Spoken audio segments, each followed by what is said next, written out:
Hey, part two of restoring this old sign plate. So, a soak in the WD-40 rust remover took care of a lot of the little tiny rust bits, but it darkens the steel. And I don't. This is something I have seen before, and I do not understand which steels it does it to and which ones it doesn't. But that's all going to go away when we grind it, so I don't think that is a major issue. Same thing with the rolls. You can't feel it, but this corrosion line here is significant. So these guys are going to be rotary ground. So the next step, I think, is to set up for grinding. I think the first thing I'm going to do is set this aside and work on the rolls. So I have a Harrig, I think it's called electric, I can't remember, but anyway, it's a motorized between centers rotary attachment, and I think that's the target. I need to make a couple of plugs for the end that will give me a decent center, and my method is going to be to take a piece of probably this L14, 12L14, and turn a couple of those plugs so that they're subsurface, but they present a center hole. And then I can actually glue them in with a little CA glue for the job, and then just dissolve them out.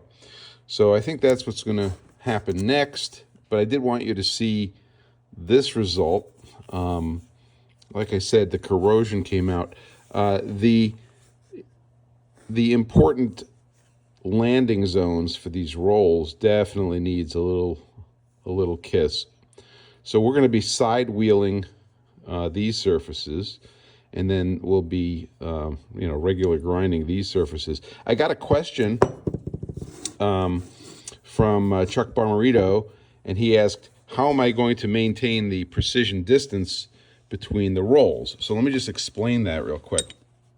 The rolls sit like this, okay, and the coplanarity of the bottom of these angles is very important, and the distance between this side surface and this side surface is also very important. So on the grinder, this will sit on the table like so, and then I will be able to come in and hit this with the wheel, and also raise the wheel just to make clearance, and then hit this side.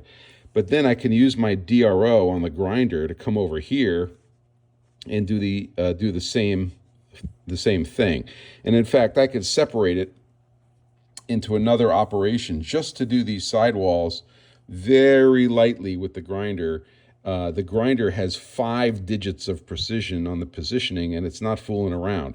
So I think I'm going to be able to get that distance correct, and then I can go over to the surface plate with a height gauge and measure this surface and then this surface using gauge blocks as a reference.